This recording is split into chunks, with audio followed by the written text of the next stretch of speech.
don't pay attention to that, they don't realize Judah was cut off too.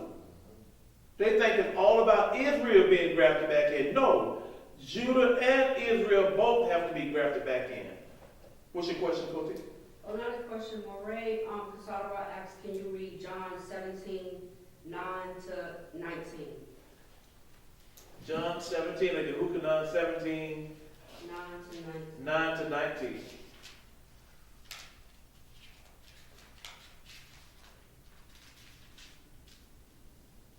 Yahuah, or John 17, verse 9. I pray for them. I pray not for the world, but for them which thou hast given me, for they are thine, and all mine are thine, and thine are mine, and I am glorified in them. And now I am no more in the world, but these are in the world. And I come to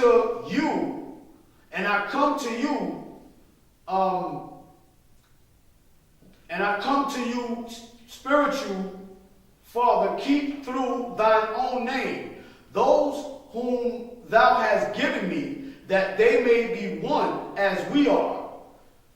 While I was with them in the world, I kept them in thy name. Those that thou gavest me, I have kept, and none of them is lost, but the son of perdition, that the scripture might be fulfilled. And now come I to thee, and these things I speak in the world, that they might have my joy fulfilled in themselves. I have given them thy word, and the world hath hated them, because they are not of the world, even as I am not of the world. I pray not that thou shouldest take them out of the world, but thou shouldest keep them from the evil. They are not of the world, even as I am not of the world. Sanctify them through your truth. Your word is truth. As you have sent me into the world, even so have I also sent them unto the world. And for their sakes I sanctify myself, that they also might be sanctified through truth. Hallelujah. Moray went to the scripture that I was talking about when he said, I pray not for the world, but I pray for them what? That I have given me. And see, this is the thing. When it comes to salvation, the world is in a position where all of the world rules over Israel. So what would the world need to be saved from? It's Israel who's the one that needs to be saved. Israel is in a position and in a condition that they need to be saved from something. And that's why I like Luke, the first chapter, because it tells us exactly what they need to be saved from. Matter of fact, let's just go over there right quick. Luke, the first chapter, most of them I like to start around the 23rd verse.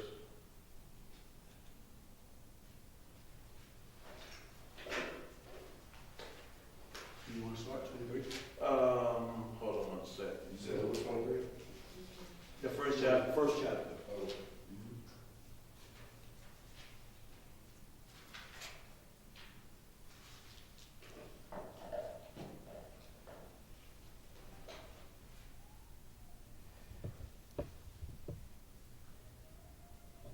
Yeah, let's start around 23.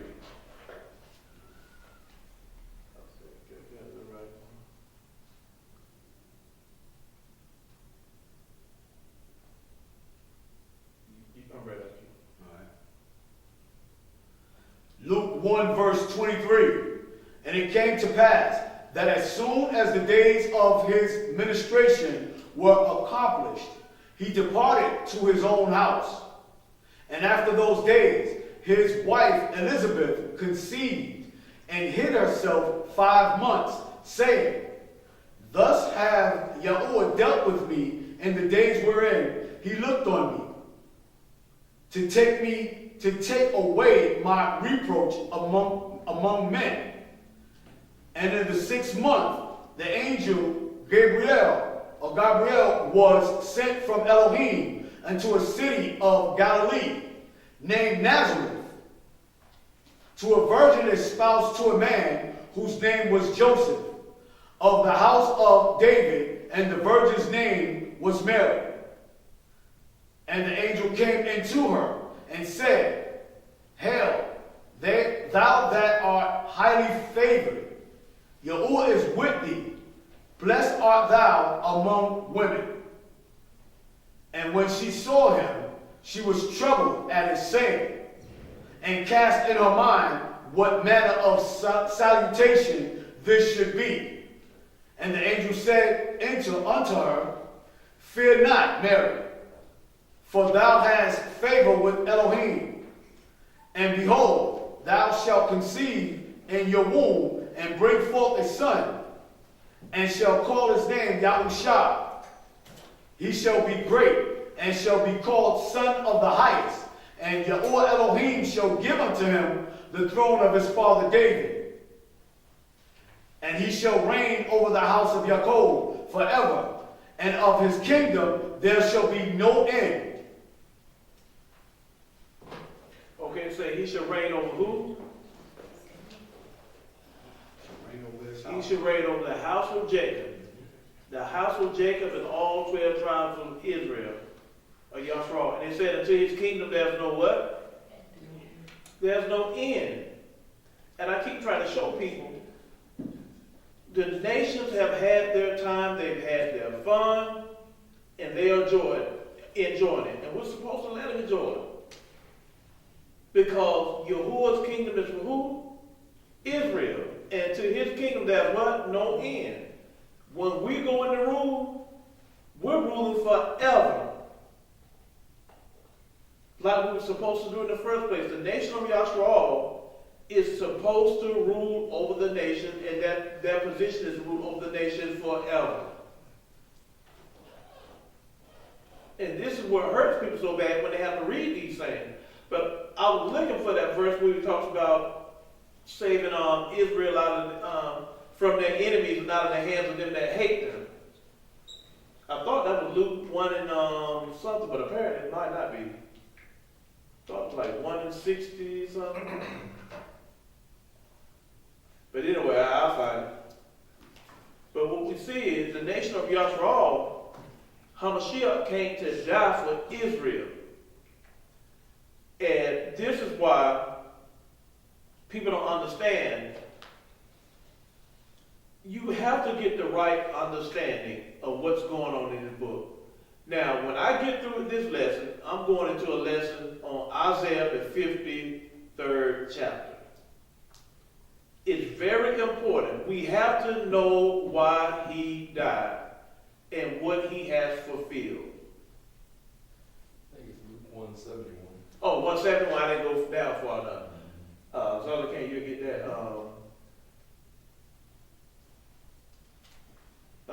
Started around 60, Luke 1. Started around 63, I believe.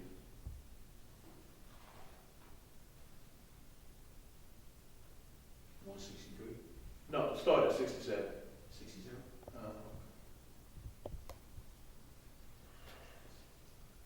Luke 1 verse 67.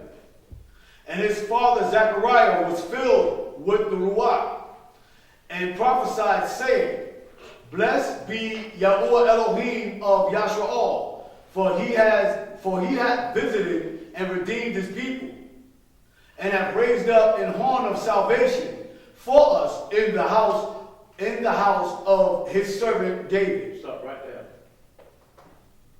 Now, what we see happening right here, you notice that he has visited and what? Redeemed his people. Y'all remember when you was in the religious institutions or the church and you sang people, you hear every church you go, they all had a song. I have a song that the angels can't sing. I've been redeemed. I've been redeemed. No. Redemption, I'm going to say this one time, and I need everybody to hear me all over the world. Redemption is only for Israel. There's not a people outside of the nation of Israel that can have redemption or receive redemption. It's impossible. I've been telling you, well, how is it impossible for anybody to receive redemption? Because he didn't betroth or enter into a covenant with no other people but Israel. Did he not tell them, say, you're not your own? He said, you've been bought with what? A price. What was that price? His blood. The giving of his life and the shedding of his blood. No one on this earth can receive redemption. Only Israel. Israel is the one that received salvation. How do we know? If we can get ready to read. But I'm going to jump back to what I'm talking about when Azazel can't finish reading this. And he's going to tell you what he's saving Israel from. Luke 1 verse 70. As he spake by the mouth of his set-apart prophets, which have been since the world began, that we shall be saved from our enemies. We shall be what? Saved from what? Our enemies. Our enemies. And from the hand of all that hate us. And from the hand of all that hate us. Does it sound like Israel need to be saved? Only thing you got to do is watch the news every night. You can see that Israel needs to be saved.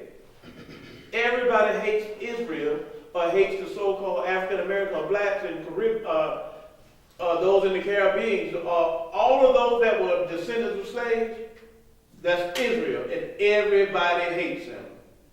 If you don't believe me, find out where they are. In any part of the world you go to, look for Israel, tell you the conditions that they're in and how they're being treated. I don't care what hemisphere you go to, find those people who were descendants of the slaves that were carried into those regions, find them and tell you what conditions they're in and how the people treat them. And you will realize Israel needs to be saved from what? Out of the hand, saved from their enemies, out of the hands of them that hate them. That's why even the Most High, when he spoke in Israel, what did he say? O ye nation, undesired. Don't you know he had to know how the world looked upon and looked at his people? For him to say, O ye nation, undesired. Now, he know he beautified her. But he realized what happened and where she is and how the conditions she's in now. He said, O ye nation, undesired.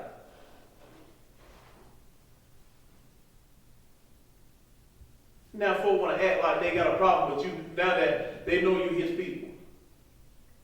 And I'm going to show you how wicked these people are. And how evil and dirty their heart is.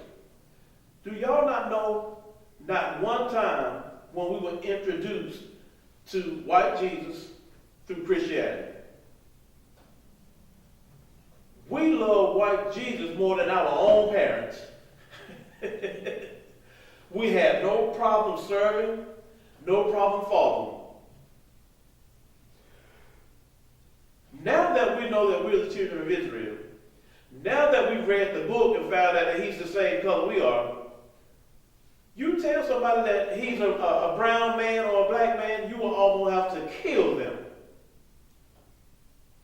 They literally have a problem. And they always come up with that foolishness. Well, he's lighter, he's lighter than you, but darker than me. He wasn't black, he wasn't white. I can't say what I want to say because we're on TV. But y'all, stop the madness. Let me tell you something. And then they go to, well, he's not black, he's not white, but he's more Middle Eastern or olive skin. Now, I'm almost 50 years old. I've been eating olives. I can't say nasty, but I've tried. and I've been seeing olives all my life. There's only two colors I've seen worldwide, black and green. Now, the only two green people I've seen, Shrek and Hope.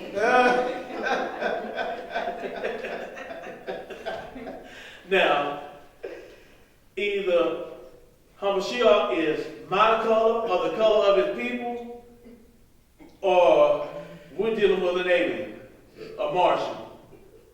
Because let me tell you something, I've never seen a green person walk this earth. I've seen some yellow people from Jaundice or something, but not green. But see, that lets you know the extent people will go to, and it lets you know the conditions of their heart. Mm-hmm.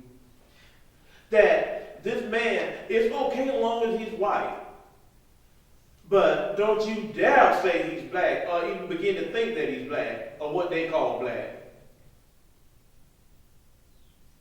That's an evil person. And the sad part, you ever notice even over in China where they have Chinese Christians? You've never seen a Chinese Jesus? Even Christians in Japan, not once have you seen a Japanese Jesus. This sounds crazy, but I'm trying to show you something. That's for a reason. How is it and why is it that everywhere you go in the entire world, pretty much, except Ethiopia, you know, they don't keep a black woman there. You find this blonde-haired, blue-eyed man all over the world. Mm-hmm. And you know what else is what I find interesting is that they even say color don't matter. Have you ever heard that? Mm-hmm. Now, if color don't matter, then why is it that you have a so-called white Jesus when the scripture tells you, the original, right, color of a Mashiyach? If color don't matter, why is it that the Jehovah Witnesses or Jehovah Wickedness, what we call it, why is it that they have a white Jesus in their little books and stuff like that? Exactly. That's designed to keep European imperialism and superiority going. And I hate to just hone in on one group or race of people, but that's what we're dealing with right now. So I'm going to deal with them. I'm going to get on the other ones too. Don't worry. I'm going to get them too. When you deal with the people and you have brought a people, you ravished them and raped them of all their culture and robbed them of all their culture. And now all of a sudden, you are putting the images in writings and stuff. You done beat them into this religion. Now, in order to keep you looking like you're superior, what have you, now you put a deity that looks identical to yourself. And now, when his people look up to worship an image, which his people never had images. So now all of a sudden you've introduced them to an image, and now the image looks like the same people that oppressed them. That's a mean, wicked thing right there, y'all. Y'all know Israel never had images. They would have never had anything to look like or to depict them what Mashiyach or Yahuah looked like to them. That was forbidden. That's how they ended up in captivity with images and idols. So, when you do that, you rob the people of something. And this is why the Most High is going to get these nations, especially that one in particular we talked about. Because they did something that most nations didn't do. In order to do that, do y'all not know when they first started bringing the slaves, they were killing off the older slaves and the elders. Because they had all the knowledge. So if you move them out of the way, those that are coming up, you can easily instill all this foolishness into them because they don't know any other way. And that's what they did. And this is the very reason why the Most High gonna whip them behind. So, with that being said, when we talk about, because I was talking about the olive branches and being grafted in, and then we went to talking about the covenant. It's so important to understand why Mashiyach died. When we got to John 3:16, we're talking about his people.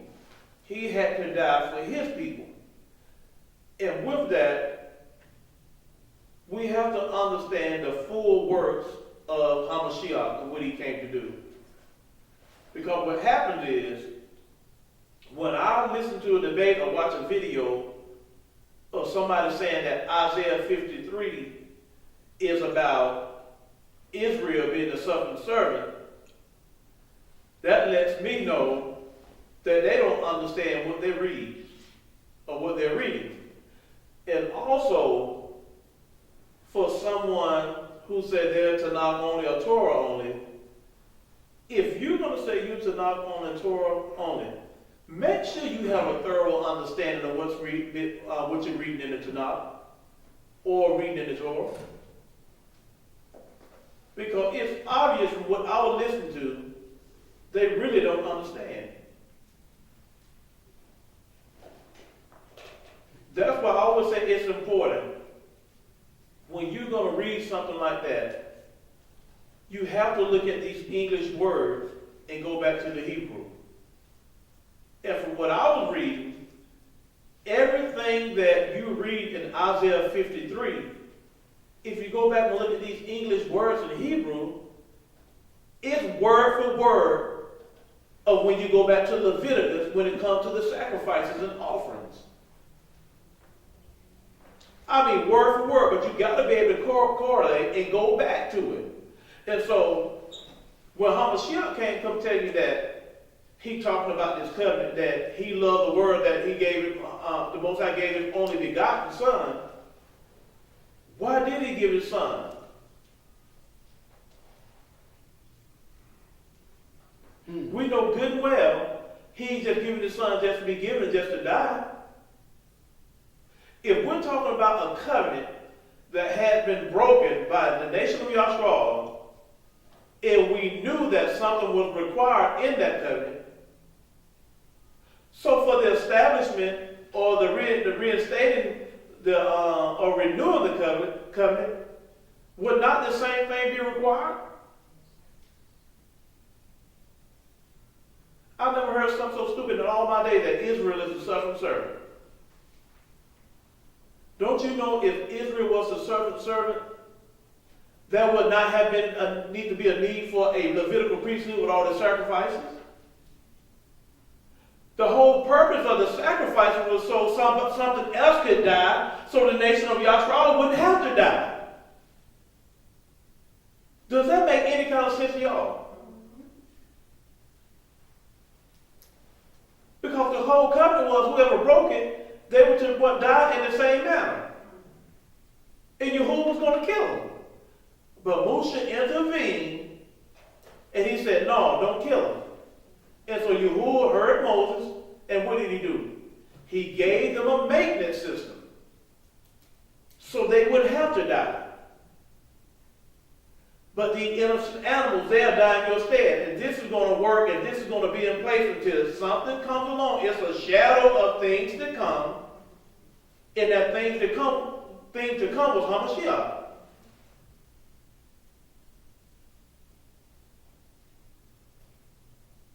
I said that either I'm crazy and I'm reading a different book, or I don't have understanding, somebody else got it, but I know better.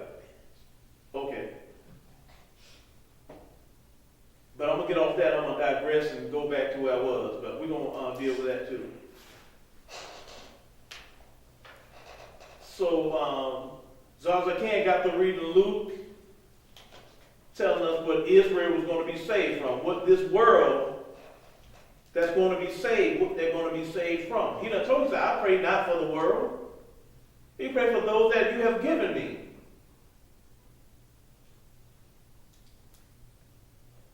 And so when we see this, all the way, y'all know all of these lessons have been about Yahuah his son Yahusha and Israel. He didn't even dealt with nobody else. You see, that having the nation haven't even come into the picture because it has nothing to do with them. Let's go over to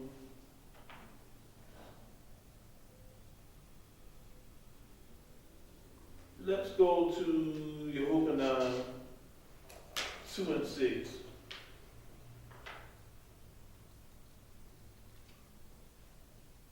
Yahuah, or 1 John, I'm sorry.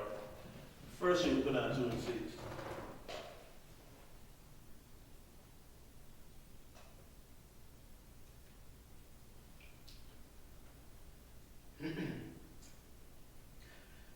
First John 2 verse 6. He that saith he abideth in him ought himself also so to walk, even as he walked. Okay, there's a he that said he abides what? In him. You have everybody say they're part of that family. They got him down on the inside and they're saved. They say he that abides also what? Walk as he walked? That's right. How did he walk? He kept the Torah and the commandments. And did he not say, if you love me, you'll do what? Sir, keep my commandments. You'll keep my commandments. But you know these people say they done away with?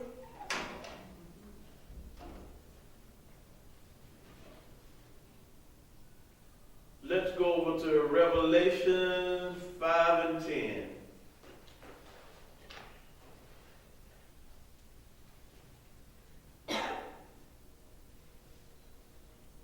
Revelations 5 verse 10. Let's start at verse 1. I'm sorry. Let's do it. Revelations 5 verse 1. And I saw in the right hand of him that sat on the throne a book written within and on the back side, sealed with 7 seals. And I saw a strong Malachim proclaiming with a loud voice, who is worthy to open the book and to loose the seals thereof. And no man in Shamayim or heaven, nor in earth, neither under the earth, was able to open the book, neither to look thereon. And I wept much, because no man was found worthy to open and to read the book, neither to look thereon. And one of the elders saith unto me, weep not. Behold, the lion of the... Hallelujah. We're going to stop right there for